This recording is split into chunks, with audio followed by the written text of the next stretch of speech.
All right. All right. Hello, Falcon followers. Welcome to our Hatch Day party. We have, let's see, is this?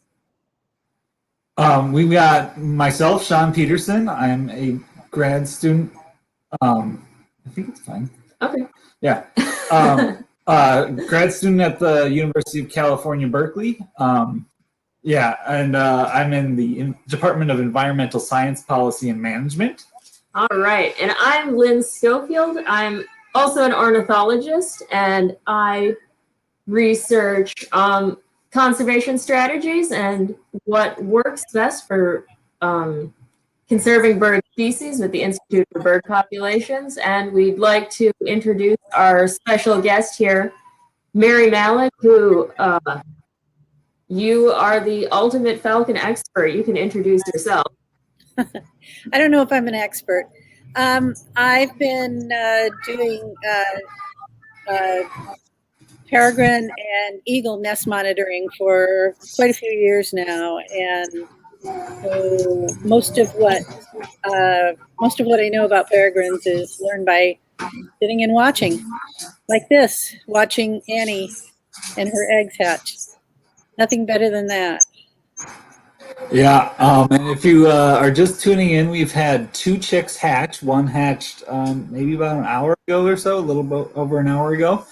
And the other one hatched at 3:40 this morning. And we are expecting one more chick probably later today and one more chick tomorrow. Is that correct, Mary? Yeah, if they're all viable, that's probably what will happen. All right. Well, we are excited to share this with everyone, and we'll start with some questions. Let's see, what do we got for us to start out with? All right. Oh, I didn't double click that. Can we talk about videos posted by fans showing Annie apparently eating something from the shell of the first hatchling? Did she also toss the shell aside? Thank you. So yeah, the birds will either eat what is the remaining membranes or other materials inside the shell, or the shell itself to regain some of the nutrients. It actually, female birds kind of strip the calcium out of their own bones to make the shell, so recovering some of that calcium is really important for maintaining their health. And then, yeah, Mary, what can you add anything else about kind of consuming the shell and that kind of stuff? No, I think it's mostly to replace the calcium that they've lost in depositing it for shell material. Yeah. I think it also may help. Annie takes out any prey remains, so it cleans up around the nest so it doesn't attract any kind of critters, ants, predators who see shell. You know, it cleans up the area. Yep. Yeah, they're pretty fastidious, relatively. There's some mess around the shell or nest, but they do a pretty good job of keeping it clean. All right. Do Annie's talons ever hurt or impact the hatchlings? Doesn't look like Annie always retracts those sharp talons. Mary, you want to take that one? She will curl up her talons when she walks onto the scrape itself, where either the eggs are or the hatchlings are, and then she will slide her feet underneath the eggs and underneath the hatchling so that they're actually sitting on her legs when she's lying down. So she could accidentally hurt them. The gravel gives a little bit of give in the substrate, so you know they aren't on a really hard surface, and they probably wouldn't be squashed if she stepped on them. Yeah, and occasionally the nestlings do get hurt in the nest. It's relatively rare, but it is known to happen. But usually the parents are pretty careful around them. All right, our next question is, did they feed the babies yet? And they just fed them about 20 minutes ago, I think, was the first feeding. So when a chick is hatched, they still have kind of enough energy reserves to get them through probably most of a day, if not maybe a little bit longer. So it's not immediately urgent that they get fed. And Mary, have you seen any like longer periods before first feeding? I think in San Francisco this year, it went more than 24 hours before the first feeding, but it's usually within the first 24 hours. If it goes a little longer, they'll probably be okay. But in this case, both have been fed. Great. All right. Let's see. Next question is, why do the parents chew on the pebbles in the nest? Mary, you want to handle that? Peregrines and all raptors have what's called a crop. They don't have teeth, so they don't chew their food. They swallow it, and it's stored. Food is stored in the crop, and if there's some pebbles and smaller pieces of gravel or dirt in there, it helps grind up the food and pre-digest it. So it's chickens do the same thing. They need grit in order to properly consume all their food. So it's just to aid in digestion. Great question. Do they only ovulate annually? I don't believe, I think I looked this up, there has never been a recorded second nest, a second successful nest of peregrine falcon in 1 year. If they hatch chicks, or if they fledge chicks, then they will only do that one nest. Oh, we have a special guest coming in. And actually, I can help answer this question because it turns out in a lot of birds, when they're outside of the breeding season, their reproductive organs actually shrink a substantial amount and are, about the size of a grain of rice, in some species a little bigger than that, and a falcon like the peregrines. But they do that to save on weight during the rest of the year, since they have to do so much flying. Peregrines can double clutch or even triple clutch, and in 1 year, if they have a successful nest, they will not produce another clutch. But if a nest fails, if something happens to the eggs, then about 2 weeks later, they will be laying eggs again. They go through the same kind of ritual, the same kind of pair bonding, and they can produce a second clutch and a third clutch of eggs. This was taken advantage of when the peregrine population really dropped, and falconers and biologists were doing captive breeding in order to produce more peregrines. They would take away the eggs. That would signal to the female that she needed to produce another set of eggs, and they could reclutch up to 3 times. All right. All right, so we have a question from Deidre here. Who is more likely to be on the scene when the hatching begins? Mama, Papa, both? And I guess I'll answer based on what I've observed from Annie and Grinnell, but Mary has watched far more nests than I have, so might have more to share. But with Annie and Grinnell, right near hatching, Annie tends to be the one to really take over the nest duties and is very reluctant to hand over incubation of the chicks to Grinnell, and the babies are still super small. And so we have a couple of clips of Grinnell coming by to feed Annie and take over incubation duties, and she won't budge. And is that what you see with other nests too, Mary? Yeah, pretty much. Both of them, Grinnell came in and checked on the chicks already this morning, so he's close by. Mm-hmm. He's not going to be very far away, but Annie's going to stay tight. All right, so I don't know if we covered this yet, but when do they start feeding the chicks? Have they already started? And the answer to that is that indeed they have. They started just, the first feeding happened only a few minutes before we started the feed, actually. I'm going to zip back in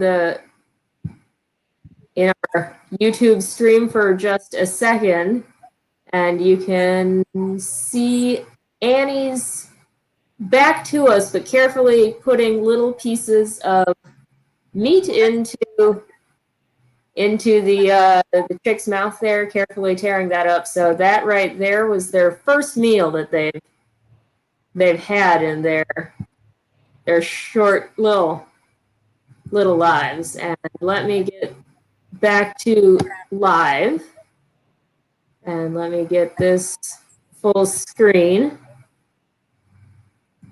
and then oh man, I need Sean to get the technology right with the screen share. I'll be right back. Mary, you can ask, let's see, you can answer about how about nest defense here. So if the female interlope were to come back, would Grinnell try to chase her away? We read that males don't get involved in nest defense in the same way. If the interloper is a female. Well, the male will get involved, but usually if it's a female, the female is better matched against a female in size. So, but the male, if there's a reason for it, he will go after it, and he'll actively defend the nest against a female. It's usually female on female and male on male, but we saw him chase the juvenile female off last year. Oh, right. Yeah, and it's true. And we did have an adult female come by a few weeks ago now, and both Annie and Grinnell participated in showing it the proverbial door. All right, so our next question is Joel Phillips's daughter asks, how long will the chicks stay with their parents? And Mary, I'll give that one to you. Anywhere from 4 weeks to a couple of months. Annie and Grinnell's chicks have stayed as long as early August in a couple of years. That's a pretty long time. The chicks will stay in the nest and fledge at about 40, 42 days, and then they will, so that's 6 weeks, and then they'll stay around after that for another 4 weeks to a couple of months. But I think Annie keeps her chicks close. Yeah, it seems like her kids will stay around for a very long time. All right, so will Annie leave while the eggs are hatching and let Grinnell take over, or is she on duty until all the babies arrive? And Annie will need to hop off the nest to pick up some food and eat, although it seems like Annie is inclined to spend most of the time right now while the chicks are hatching on the nest and doing a lot more of the incubation than she would be day to day. Have you seen Grinnell on the nest at all today, Mary? Yes. Yeah, he came into the nest. Yeah, he came in, but did he incubate at all? I don't know if I saw that. No, Yeah. he looked very interested in both little chicks. But, Yeah. Annie took over incubation and he left. Yeah, which feeds into this. Grinnell sat nearby for hours like a father in a maternity ward. Was he standing guard or just there in case Annie needed him? I think that both. He stands guard, and if Annie needs food, he'll get it. Or the chicks need food, he'll be there. So what is the likelihood that all 4 chicks survive? And to start with the question, the first thing we ask is, what is the likelihood that all 4 chicks hatch? And that depends a little bit on conditions and if anything had happened beforehand. But the likelihood that all 4 chicks are going to hatch in the first place is not 100%. We don't know for sure if all 4 will make it out. I'm pretty optimistic about it this year. And then what is the likelihood that once they're hatched, all 4 chicks are going to get old enough to leave the tower and fledge? That's pretty high. Usually while they're still on the tower and still in the nest box, they're getting defended pretty well by the adults. And so it's a matter of if there's enough food or not. And so far, Annie and Grinnell have never had very much trouble getting food for the kids. And then the last part of the question is, once those kids fledge and are out on their own and they've left the tower, their likelihood to survive, that's the most difficult part of their life, is that first few months right after they leave the tower. And the survival rate is something around 60%. Does that sound about right, Mary? Yeah, it might be a little bit lower in the first year. And those that survive the first year are more likely to survive the second year and on to breeding.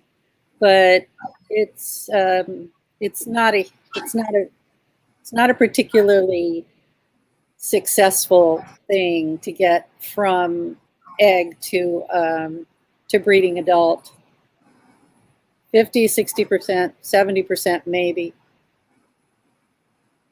Yeah. All right. And we have Deidre here. I noticed the falcons seem to move back and forth when the hatching begins. So she's commenting on what me and Sean have coined as influffling. And especially while the young birds are squirming around, what Annie's trying to do, and Grinnell too, when he's incubating the nest, is the down feathers on her chest are actually are gone and replaced with kind of a patch of skin called the brood patch. And just like in newborn human babies, skin to skin is kind of the best way to maintain the right temperature and keep the eggs and then the chicks warm. So what she's doing is trying to make sure that the chicks are touching the brood patch and against her skin. All right. Okay, so we covered a little bit on how long do the falcon chicks stay with the parents on their territory after they leave the nest. But how long is it until they go from hatching now to leaving the nest? And Mary, you have that number right on the top of your head, I bet. So I'll leave that to you. Well, males are a little bit smaller than females, so they have less body weight to lift up. So they hatch, or they fly at about 40 days, 39 to 40 days. Females with their bulk takes a little bit more wing length. So their feathers are still growing even after they've fledged. So females don't leave the nest until about 42 or 43 days. And then their feathers will continue to grow and they'll get better at flying. All right, so Susie Thompson here says she couldn't see what Annie was feeding the chicks. Did Grinnell bring her a bird?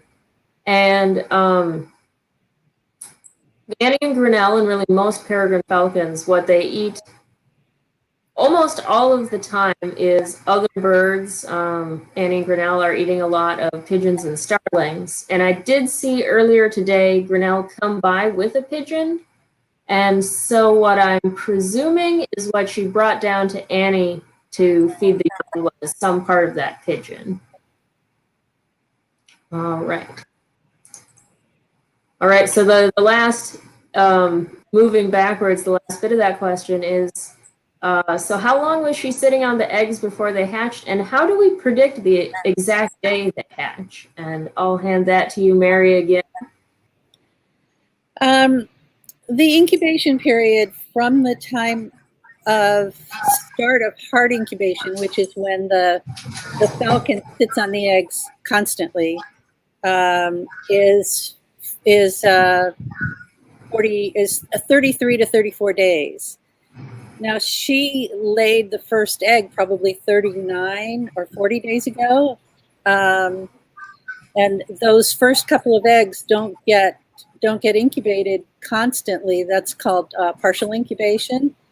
But once hard incubation starts, the full incubation starts, it's 33 to 34 days.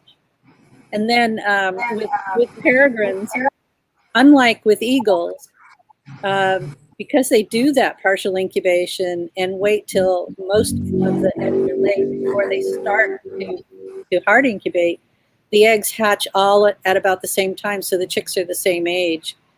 With eagles and with osprey and with most other raptors, the female starts to incubate as soon as the first egg is laid, and then they can be as much as a week difference in age. Which leads me to ask, because I actually don't know the answer to this, why do falcons have chicks that hatch all at about the same time versus other raptors? I don't know the answer to that. It's such a sensible strategy.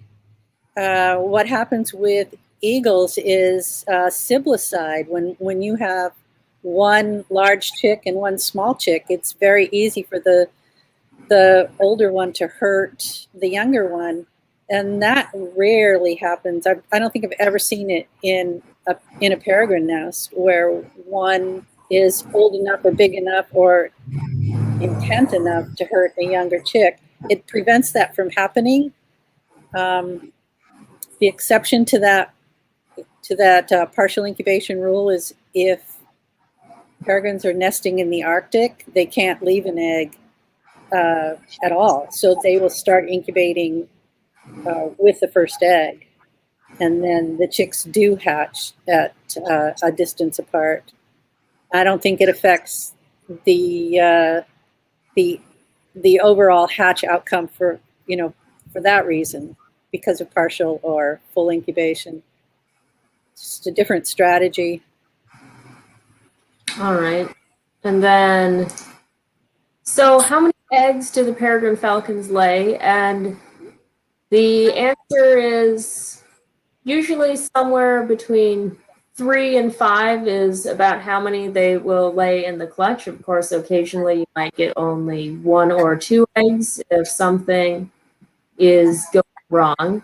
And there actually has been instances of far more eggs being laid, even in wild birds.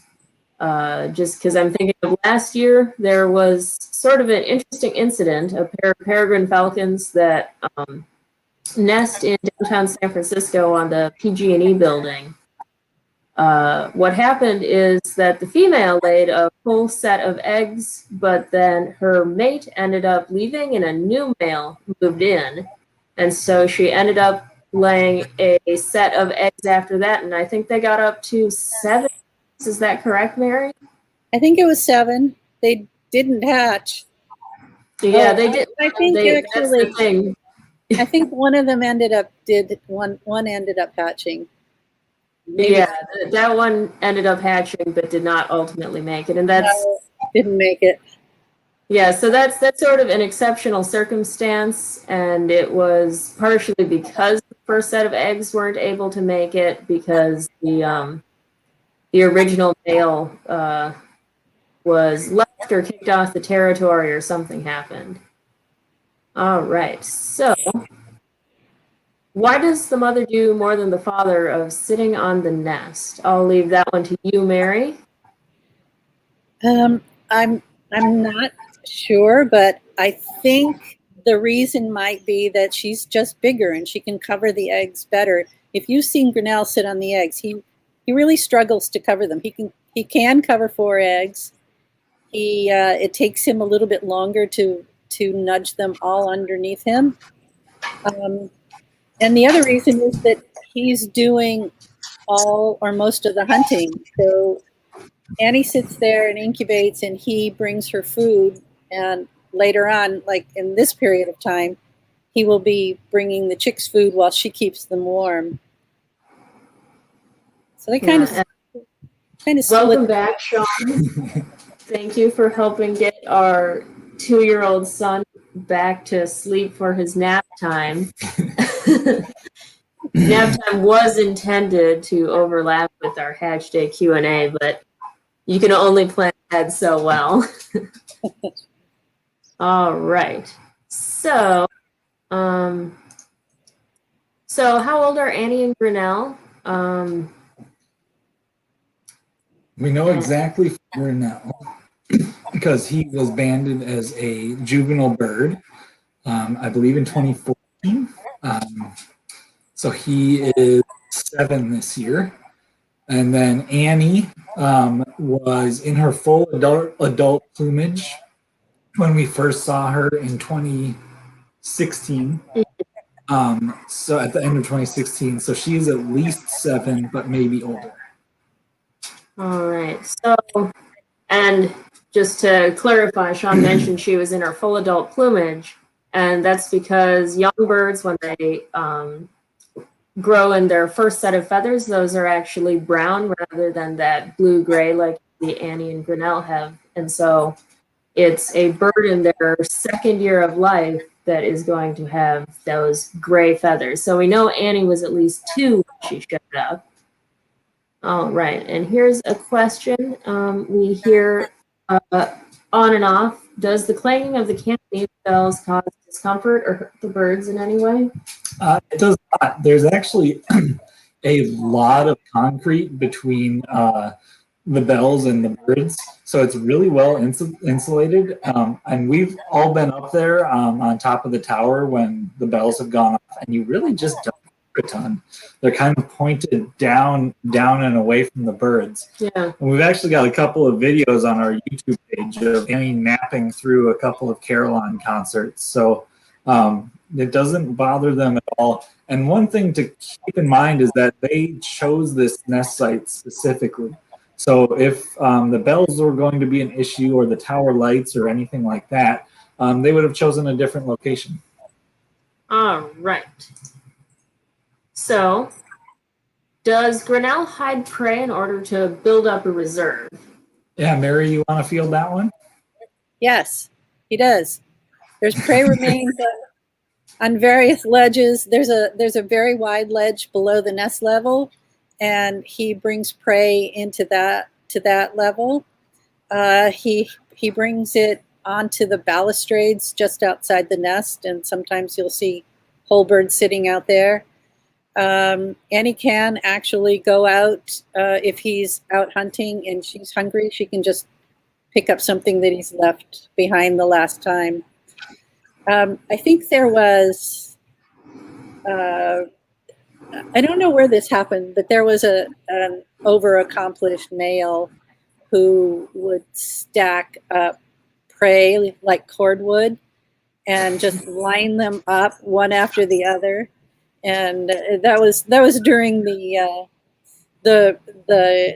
part of the season where he was proving himself, and he did that by stacking up prey remains like cordwood.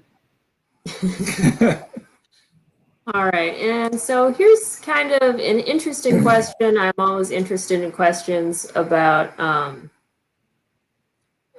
what's the inner life of birds, because these are always ones that are hard to answer because we don't always know. But if a chick dies, how do the adults react? And would the scientists try to recover the little body for study?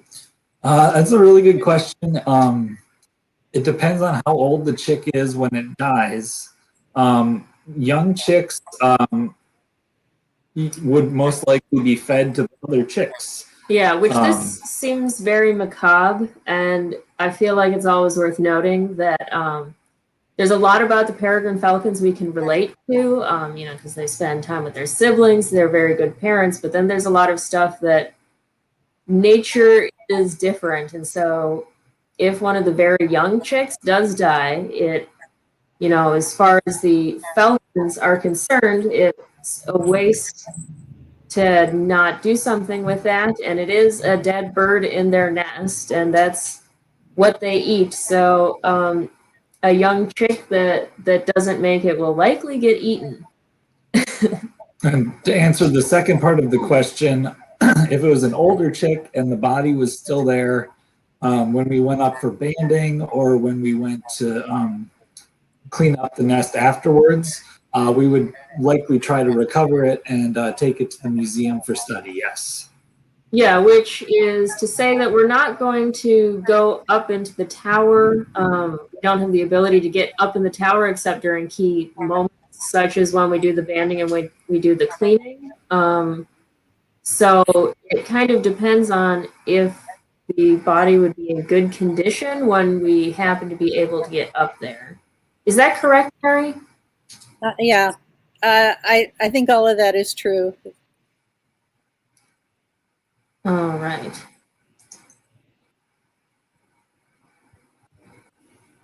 Did we arrange the hatching space for Annie and Grinnell? If so, how long before the Falcons came to it? So it's actually a really, really cool story.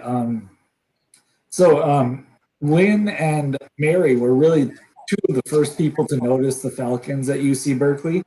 And they were there before there was any box or anything there. They weren't brought in on their own or brought in by humans. They chose that spot on their own. And the first time we actually went up the tower to see what the condition of the nest was, we found them nesting on an old broken sandbag. So just something that had been left up there by a previous project.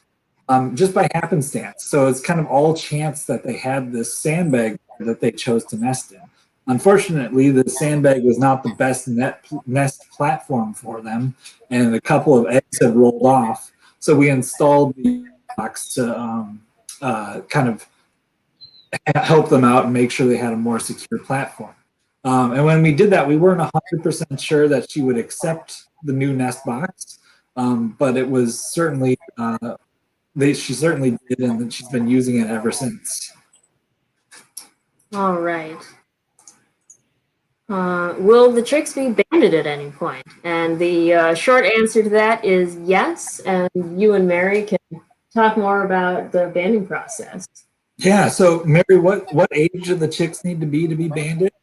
The ideal time is about 25 days, plus or minus a few days. By then, their legs are full grown, but they aren't so mobile that they could get hurt during the banding process. The worst thing that we could do is go up too late and have one of them run off, and it's less likely at this place that they could actually get off the nest ledge. But there are some places where it's just an open shelf and air only below that.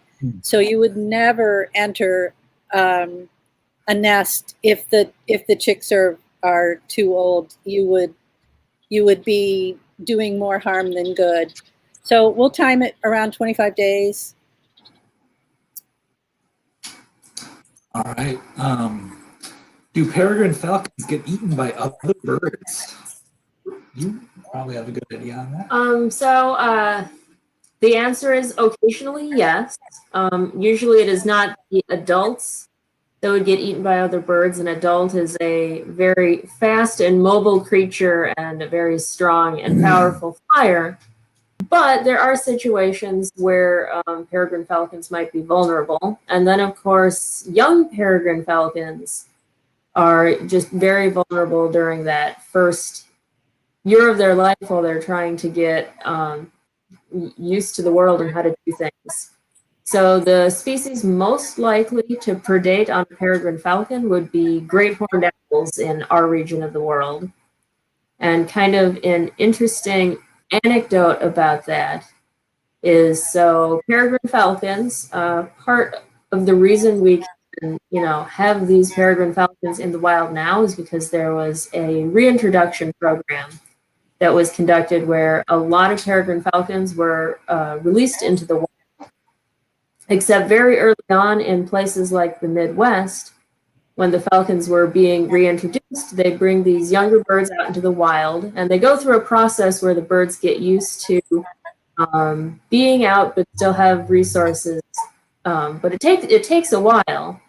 But the ones being released into the Midwest actually were getting predated by owls very, very frequently. But what's interesting is this is part of why we've ended up with city peregrines, because the young peregrines being reintroduced, they're a little too naive to avoid the owls oftentimes. But the ones that ended up getting released in more urban areas tended to be safer and tended to not be predated by the great horned owls. And Mary, do you have any more comments about, things that might predate or eat a peregrine falcon? I think a golden eagle could easily eat either young falcons or adults. I think that would be a risk. They're also at risk from land animals like coyotes and bobcats once they're out of the nest and on the ground. So yeah, and anything that can get into the nest, crows for eggs. If the adults left the eggs for very long, a crow could come in and peck a hole in the egg. Anything that could climb into a nest, raccoons, skunks, those sorts of things. And again, not on the campanile. That's not likely to happen with any animal that I can think of. Some pretty swanky digs. Yeah. We did last year, great horned owl did fly around the campanile very briefly, and Grinnell was very aggressively defending the nest site, and so. Yeah, even in the middle of the night. So. Have we ever had this pair have 4 or more eggs hatch and fledge before? We have not. We had 2 chicks fledge the first year, 3 chicks the second year, 2 chicks the third year, and 3 chicks the fourth year. So if we have 4 this year, this will be the first time. Yeah, I'm feeling optimistic that this will be the year where we get 4 chicks to have all of them hatch, which is rarely they will have 5 eggs, but that is extremely rare. So 4 chicks is really a very good accomplishment for the falcons. All right, this is I think a surprisingly difficult question to answer, because I don't know that there's that much data on what the weight of a day-old chick is. Do you know, Mary?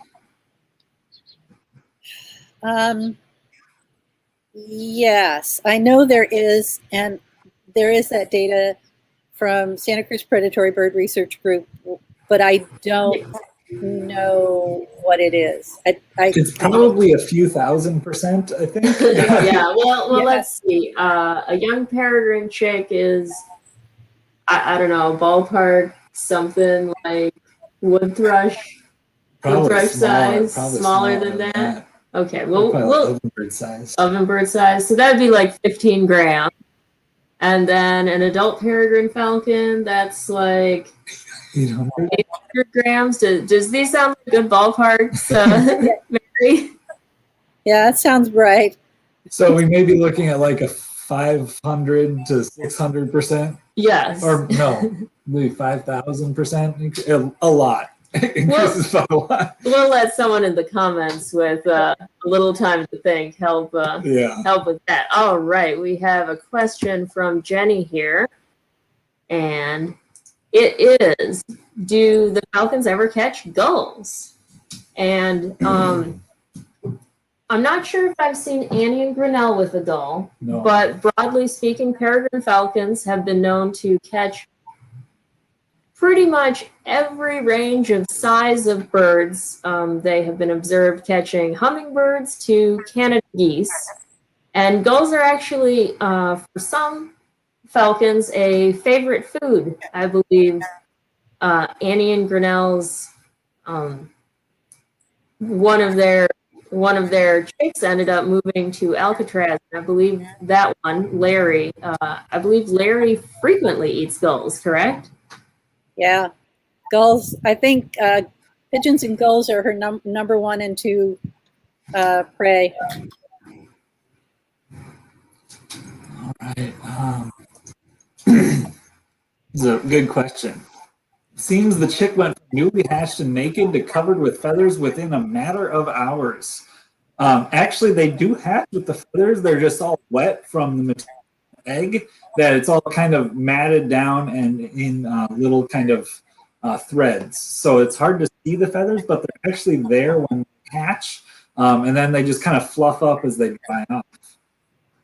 All right. So this next question, I feel like this is one for Mary especially.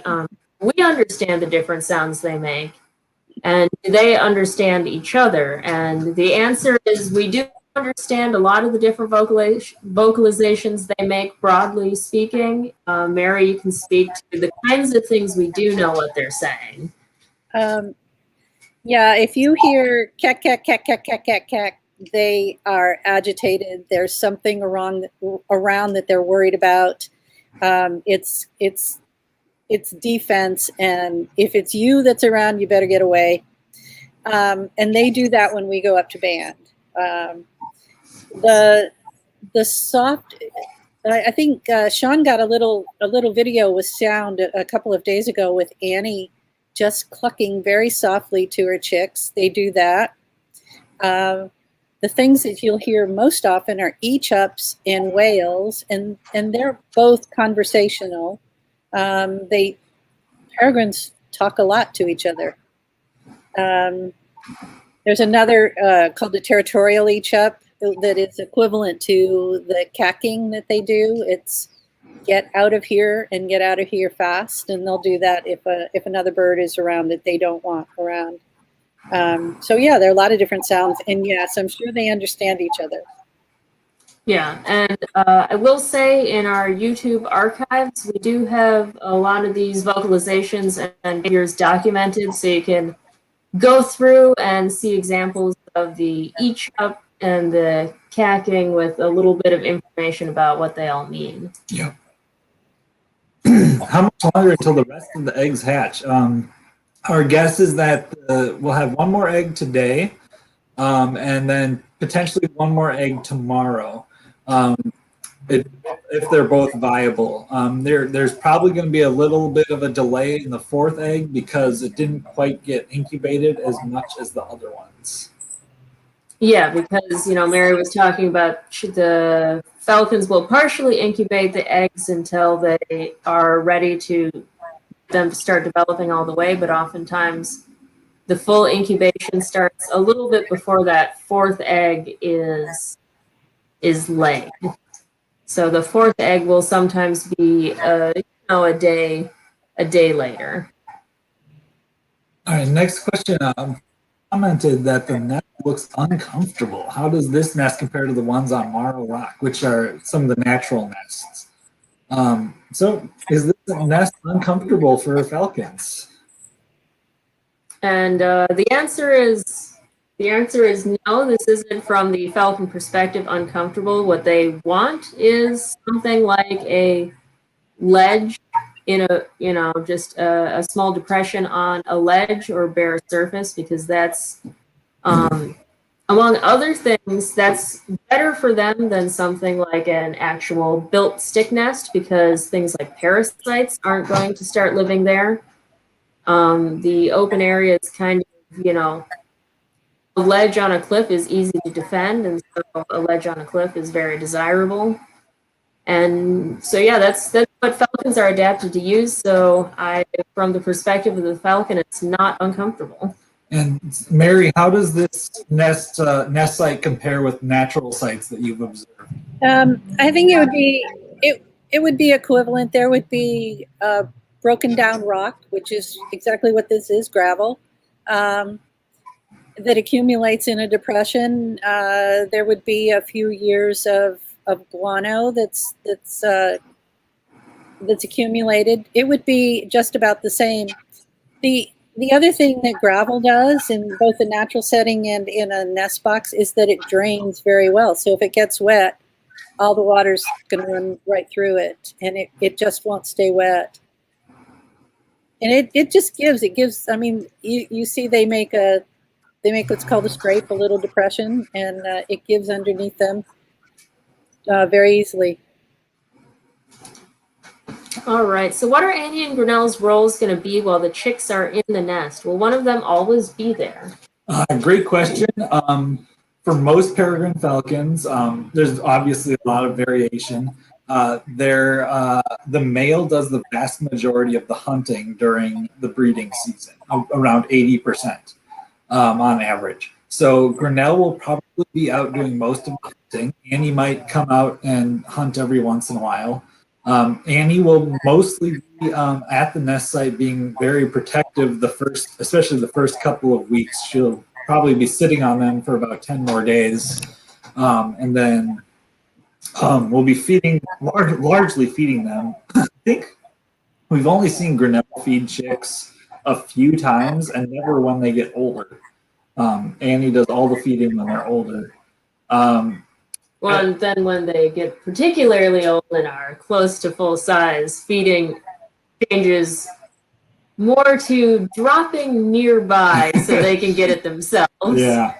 And one of them will almost always be at the tower. And actually, it's kind of funny. When the chicks are older, you'll often not see either of the adults anywhere nearby because the chicks, if they see the adult, will just constantly and loudly beg for food. And that gets annoying to everyone, including the peregrine falcon parents. So if you go and visit the tower, you can look up and you'll see Annie or Grinnell often hiding on the ledge below the nest or on the outer stonework where they're close by and can keep an eye on things, but are not in sight of the chicks, so they can kind of get some peace and quiet.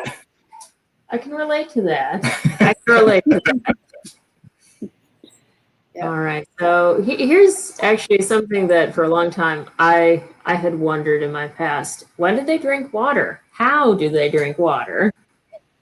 And the short answer is they really don't need to drink water. Yep. They get enough water from the meat that they eat and from the actual metabolism of their food that they really don't need to drink much water. It's possible that they might stop by some source of fresh water and drink a little bit, but that's really unlikely. Yeah, I mean, I have observed once in a while a peregrine falcon will go down, especially on a hot day, do a little bath. But I think this is a pretty rare behavior. Have you seen much of that, Mary? I haven't seen this pair either. I've seen them come back wet, which means they've been bathing somewhere. But I haven't seen them drinking water anywhere. Maybe they're doing laps at the Cal pool. Yeah. All right. Next question is, if Annie and Grinnell's offspring ever come back to the nest, would the parents recognize them or would they be considered a threat? Mary, you want to handle that one? If they do come back, they would be considered a threat, and they would be escorted out. If they came back in their first year away, they would be still wearing their juvenile feathers, and they would be probably gently escorted out. If they came back as adults, they would be pretty aggressively escorted away.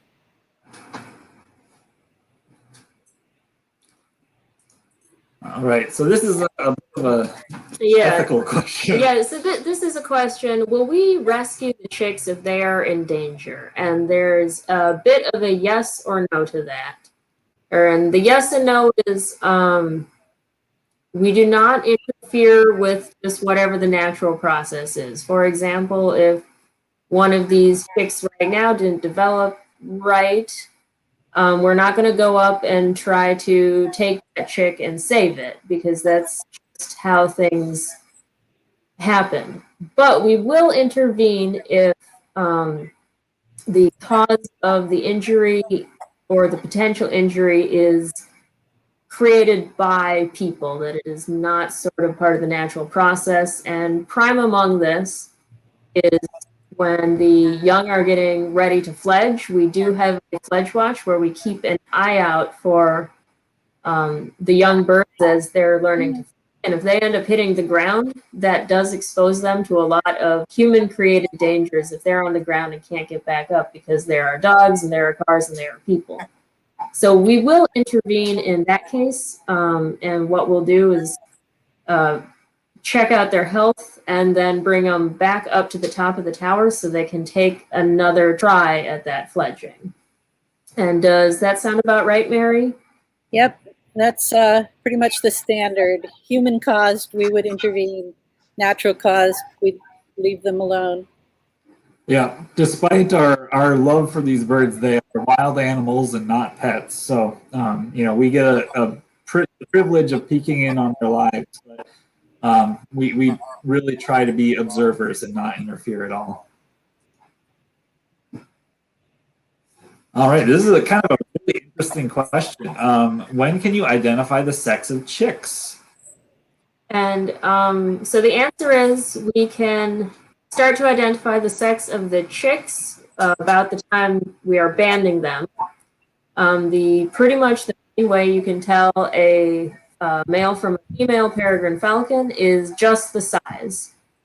Female is larger by about a third.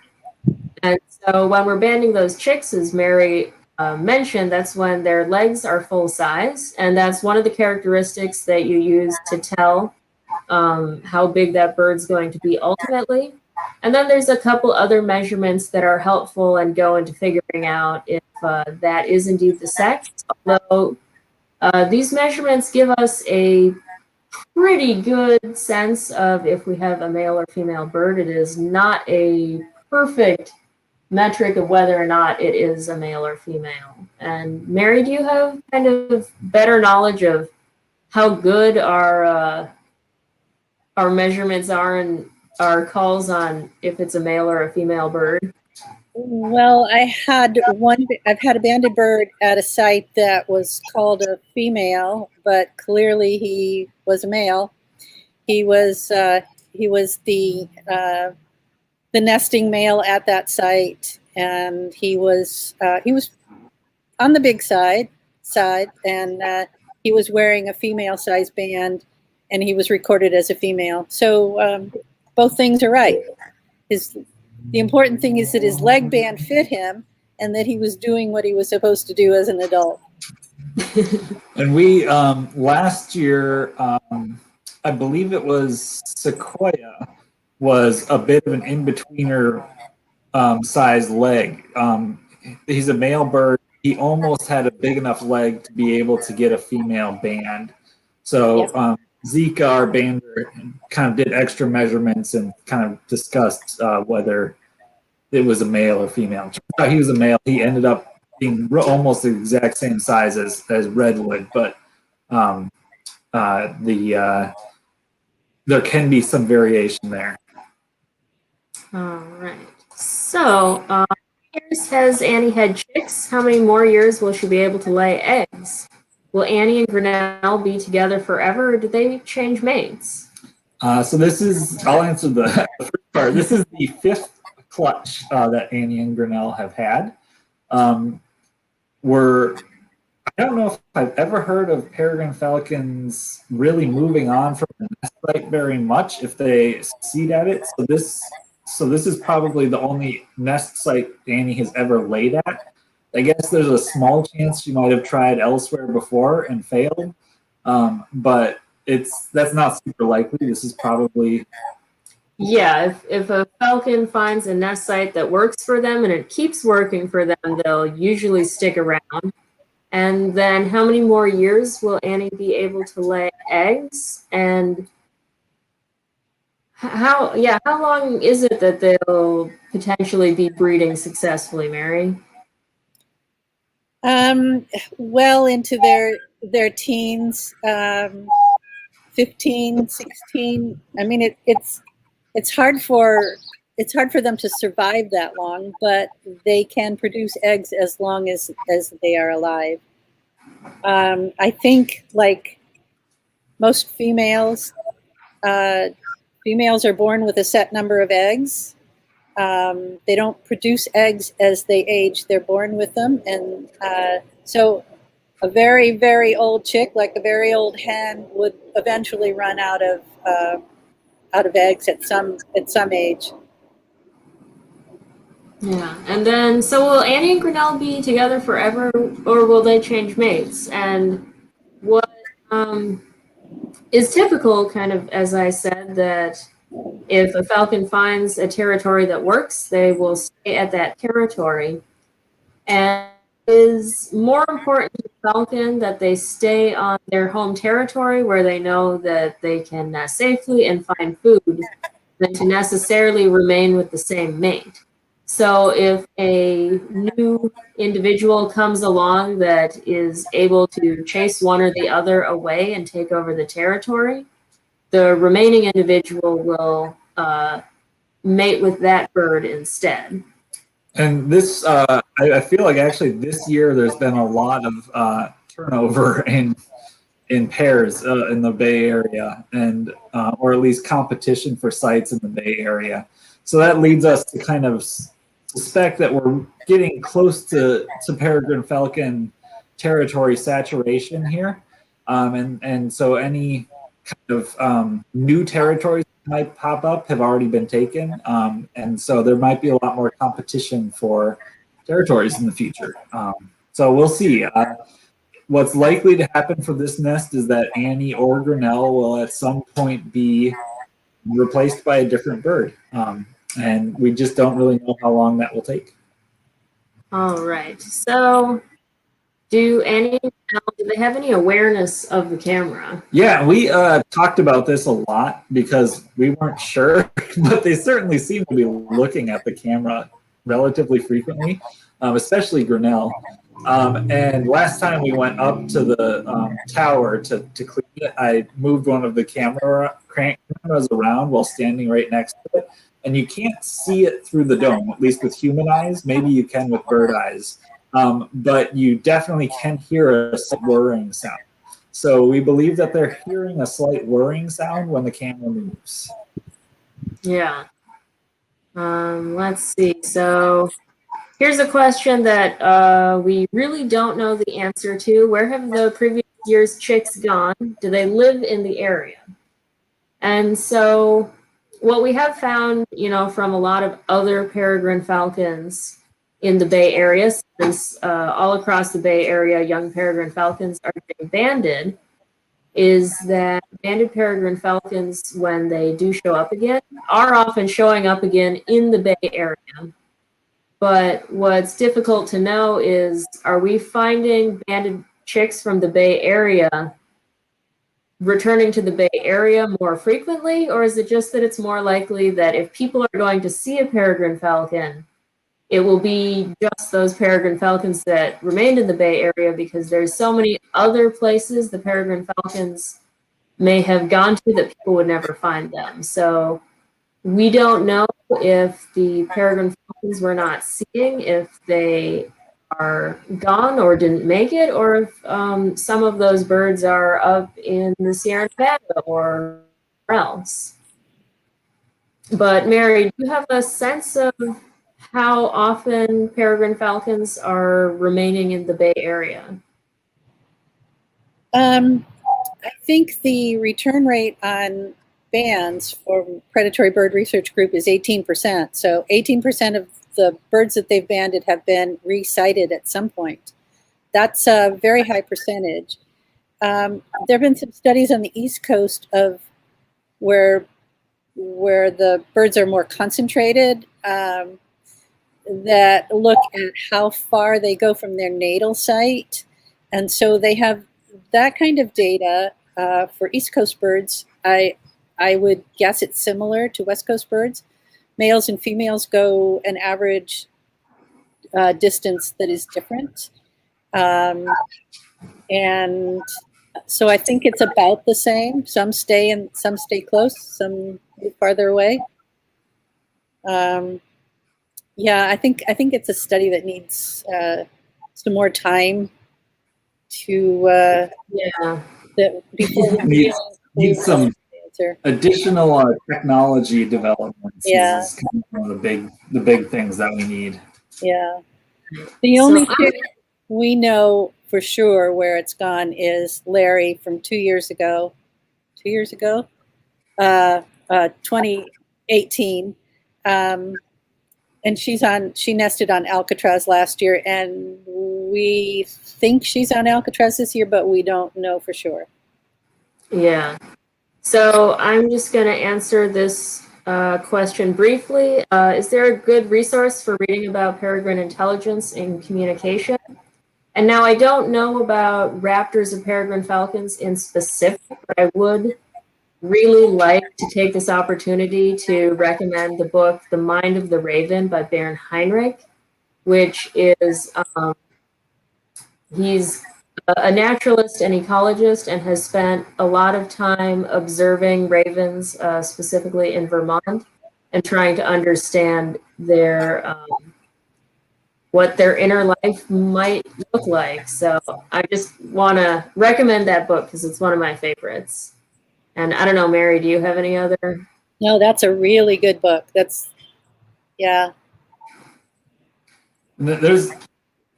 It's really hard to answer questions about bird intelligence because in many ways it's very similar to ours, but in many ways it's very different. So there's been a lot of study about bird intelligence, but there's still a lot of questions. But we know that they're relatively smart birds. All right.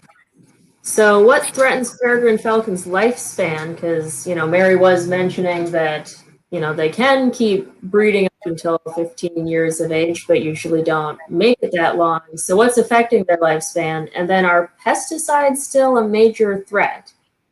And I think, Mary, you probably know the most about that stuff, so. Pesticides are a major threat. There is still DDT in the environment.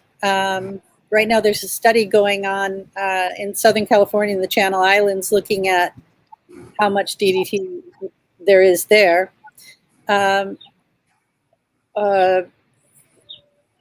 Things that have hormones in them can certainly affect any kind of animal breeding. Rodenticides affect birds, peregrines less so because most of their prey is not consuming rodenticides, but they have been found to have rodenticides in their system, and we know from last year that they do occasionally eat rodents.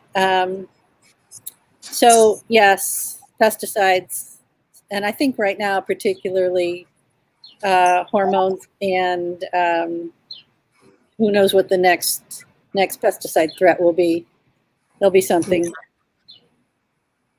All right. So someone did the math for us. Did the envelope calculation for us here on percent growth based on our rough guesses of chick size. So peregrine falcons are growing 6,500% in their 42 days versus a human that's growing 2,000% over 18 years. So that's something that's always just amazed me about these birds is that you they look grow at them so fast. Yeah, from like even a couple of days you can just see huge changes, and from 1 week to the next you can barely tell that they're the same bird. We should do a zoom out to a standard location and get pictures of the chicks every few hours. We'll make a time lapse so people can visualize. Yeah. All right, and we've kind of passed the hour threshold. Are you still good to hang out, Mary? I'm happy to keep answering questions as long as people are asking them. I'm still okay. All right, great. Where do Annie and Grinnell go when they aren't nesting? Do they stay in Berkeley? So the word peregrine in peregrine falcon means wanderer, because when they were named in Europe, mostly from northern European birds who are known for their really long and extensive migrations. Do Annie and Grinnell do the same thing? Yeah, so although birds nesting in other parts of the world where there might be a harsh winter or some reason that food supplies get low, they might go 15,000 miles to, the wintering grounds if they're nesting very far north. Annie and Grinnell, on the other hand, I don't know, they move maybe a mile and spend their time perched downtown during the off season. Those two, because it's the Bay Area, the weather stays warm, pigeons are abundant all the time. They don't go very far. They're pretty much always in Berkeley. And yeah, I'm not sure if anyone's ever seen Annie and Grinnell any further than about Albany, which is a couple miles to the north. A follow-up question to this is, would you expect falcons who don't migrate to have a longer lifespan? And Lynn's master's research was on migratory birds. Well, migratory songbirds, and yes, migration is by far the most dangerous part of a bird's life cycle, and this is true of raptors, this is true of flycatchers, this is true of warblers, that migration is a very risky time of life just because they're moving far and using a ton of energy. So yeah, a falcon that has to migrate is more likely to have something happen to them. And so Annie and Grinnell, that's the reason that they're not migrating, is because if they don't have to, they're probably not going to take that increased risk. All right, so this is, I think, a really fascinating question, because it's something that we're, or at least part of the question, there's a conversation here. So birds do not have the same X and Y chromosomes that mammals. They have a Z and a W chromosome, and those control the sex. But they're flipped. So is it two Z's make a male? Or anyways, the males are the one with two of the same chromosome. And so something you can have happen in birds, and can be very interesting when it's in a species of bird where the male and female look particularly different, is you can have it happen in development that very early on, one half of the bird develops with male characteristics and the other half of the bird develops with female characteristics. And there will actually be, there are records and specimens of cardinals with this, for example. So it'll literally be one half of the bird is the, red male cardinal plumage, and the other half is the brown female plumage. So there are intersex birds out there in the world, and more than there would be for mammals, because they literally are 50-50 of the sexes. So it's a fascinating phenomenon, and I don't know if those birds successfully breed at all, or whether they're sterile. Maybe we'll have to look that up. Yeah. Do you remember what the word is for that phenomena? Mary, do you know what the word is for that phenomena, so people can Google it? I don't know what it is. Polygynandromorph. Yeah, polygynandromorph. So Polygyn. Yeah, okay.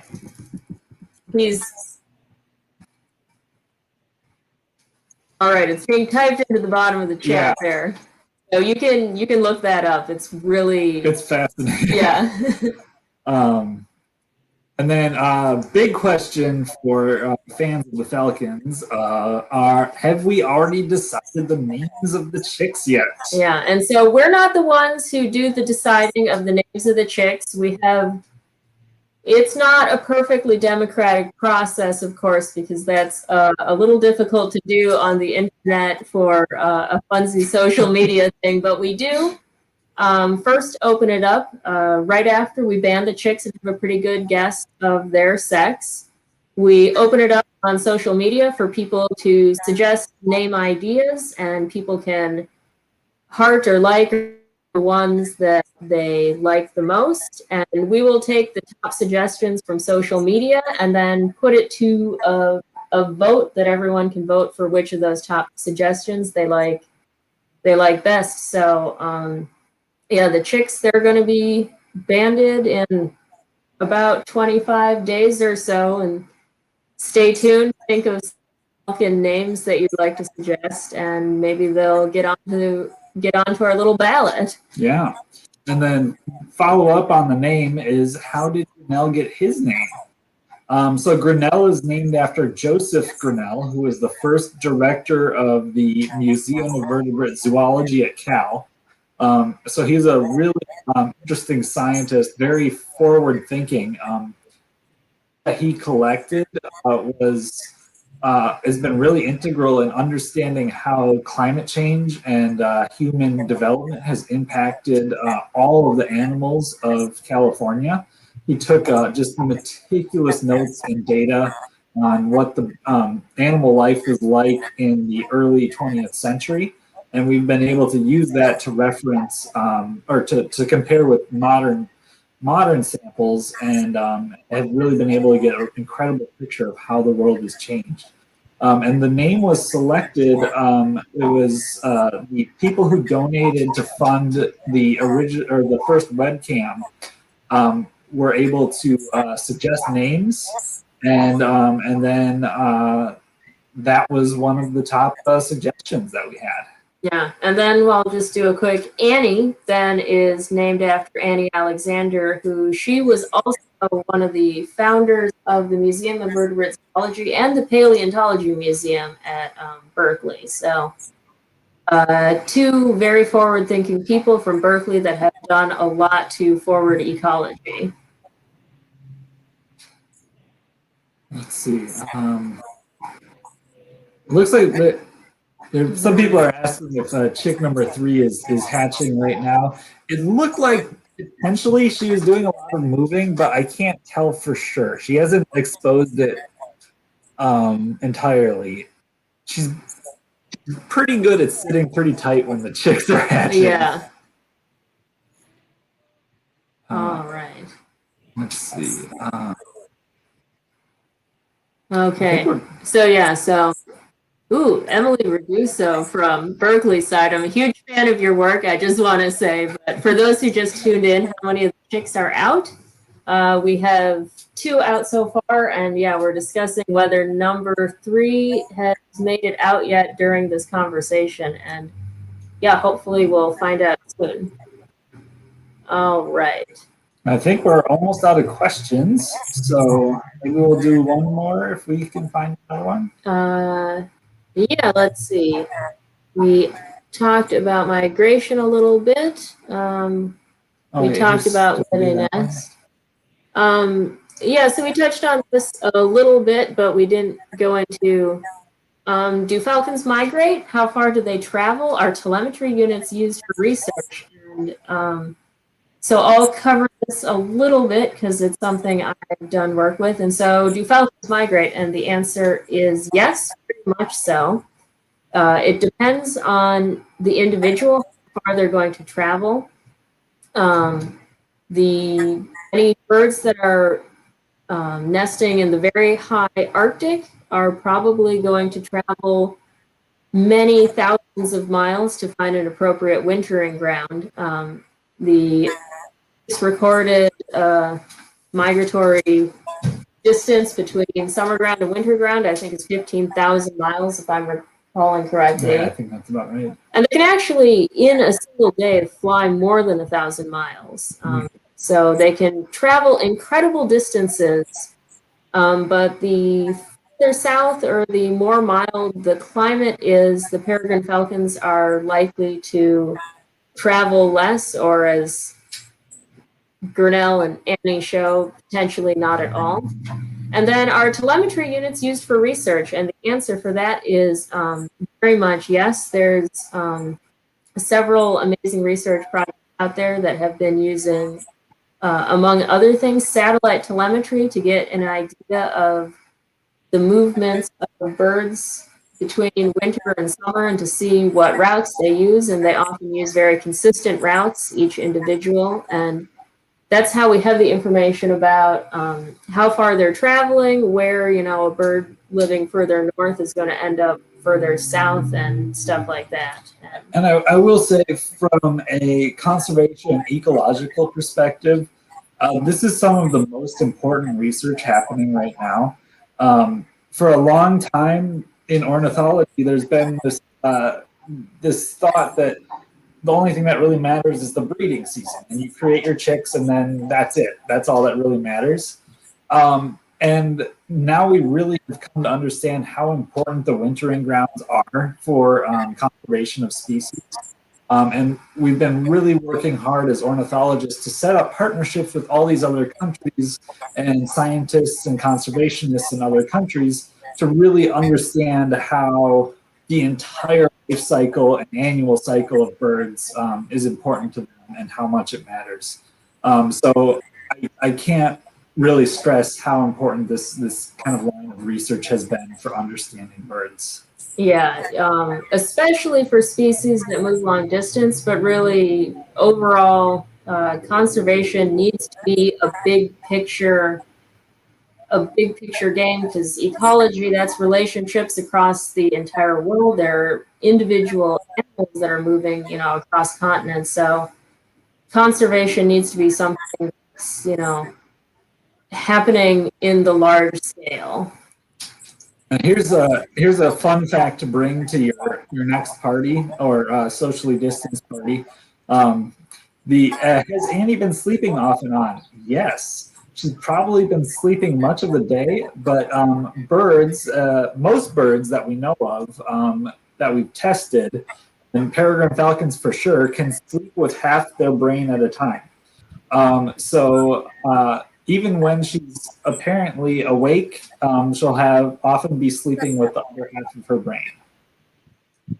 Yeah, so that's called unihemispheric sleep, and so what's super fascinating is there's some species that are still active while they're participating in this unihemispheric sleep. An example that's brought up a lot is species like whales and dolphins. They can't go completely asleep because they're not going to be able to raise up and take a breath. But also in birds, things like swifts can, while flying, do unihemispheric sleep and will kind of fly in circles while one half of their brain is asleep. And there are some species of swifts that spend literally months in the air. Like, that's not an exaggeration. It's unbelievable. All right, let's see. Do parents eat the empty shells, the unhatched ones? Mary, you want to handle that one? The parents will eat the empty shells, and sometimes they will eat the remains of an unhatched bird from a shell. Yes. They get, the reason probably that they eat the empty shells is that it takes a lot of calcium to produce a shell, so they're getting some of that calcium back by eating it. Okay, so who monitors or studies this particular family? Are they monitored 24/7?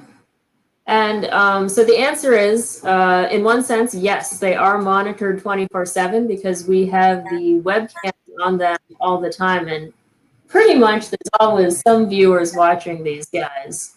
But then who's studying this particular family? And the answer is on that is the webcams that we have up are not are more for outreach purposes and to give people the opportunity to, you know, on a personal level, be able to observe these birds.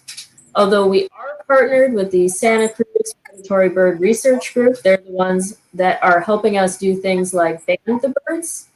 And they, when they ban the birds, are taking data about the chicks, the weight of the chicks, the measurements.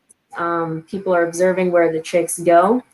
So we are providing data that goes to these larger studies of peregrine falcons across the Bay Area and across California and across the country, because it is important to know things about, you know, are the size of these chicks changing through time? Are chicks, you know, broadly speaking, is their health, you know, condition and changing through time? So this particular family is not necessarily a study, but they're part of other studies conducted by researchers we're partnered with. A predatory bird research group is also taking feathers from the chicks when they ban them and doing genetic studies on them.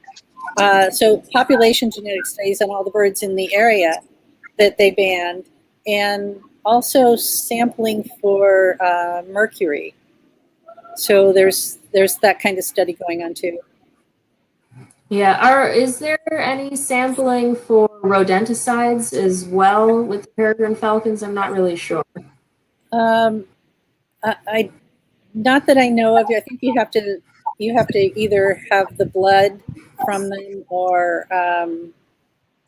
you know, like a dead body or something. Okay.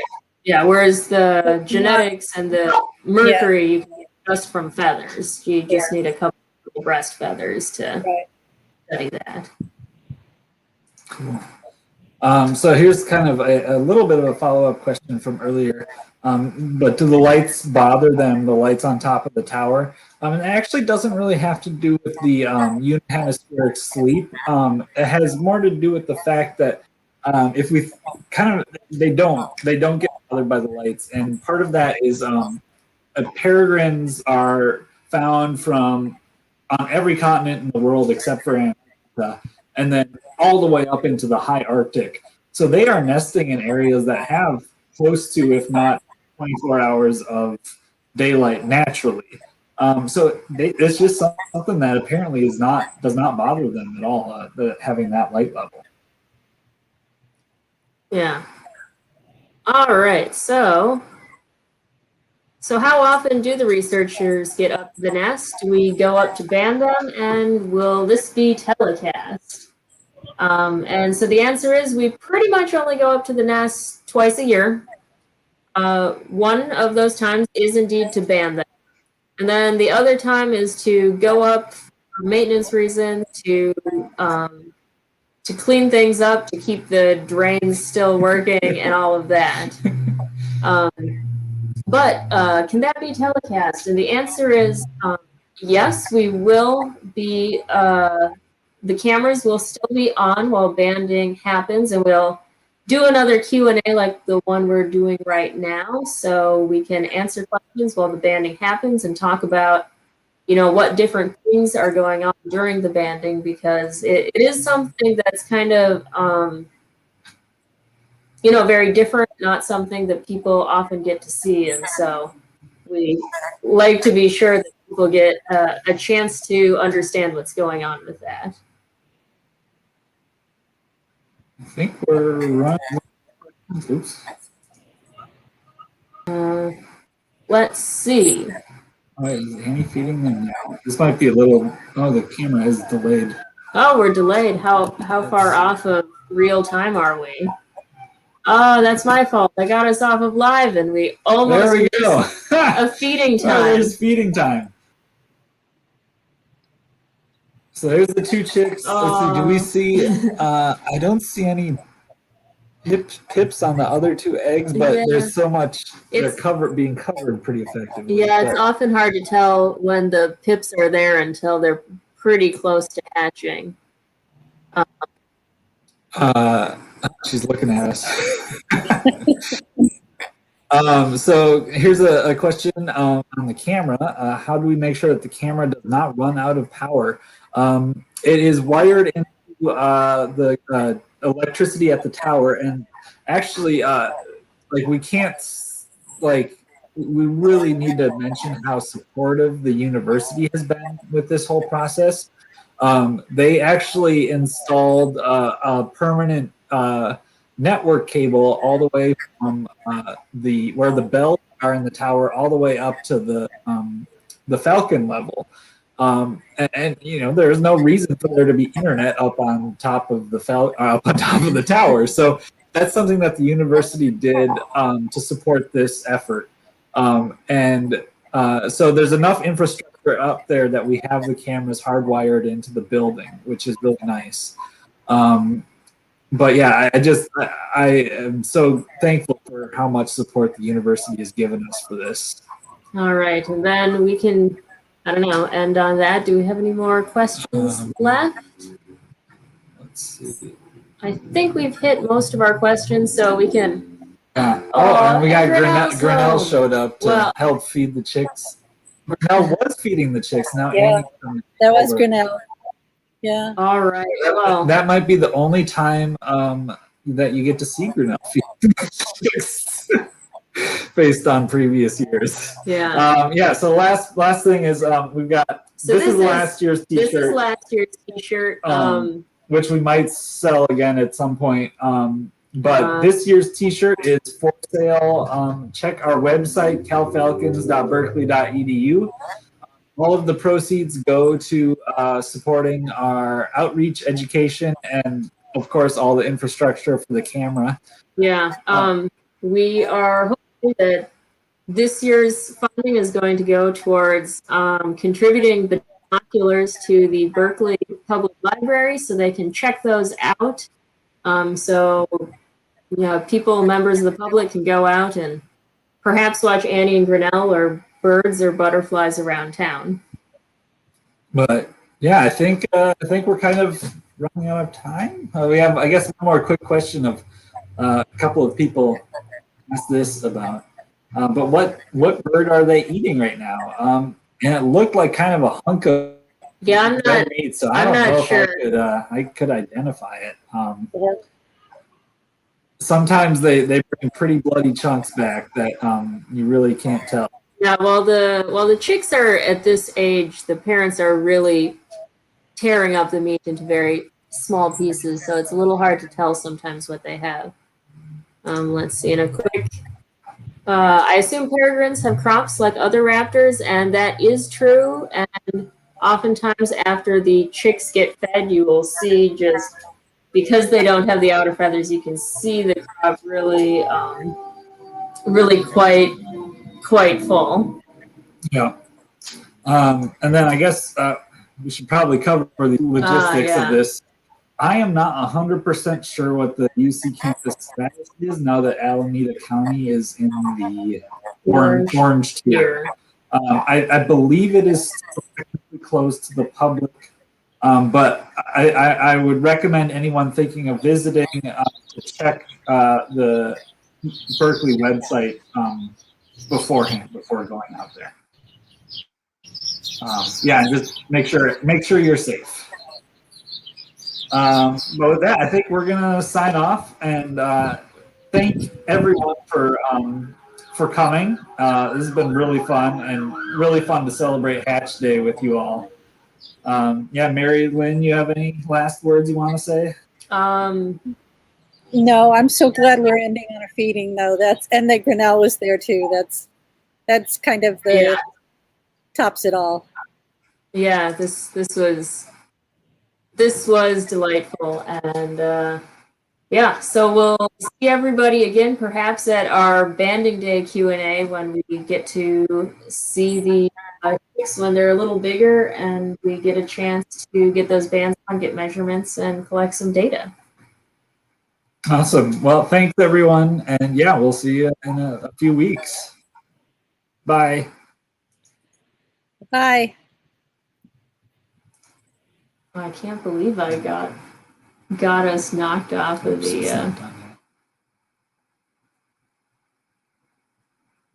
I was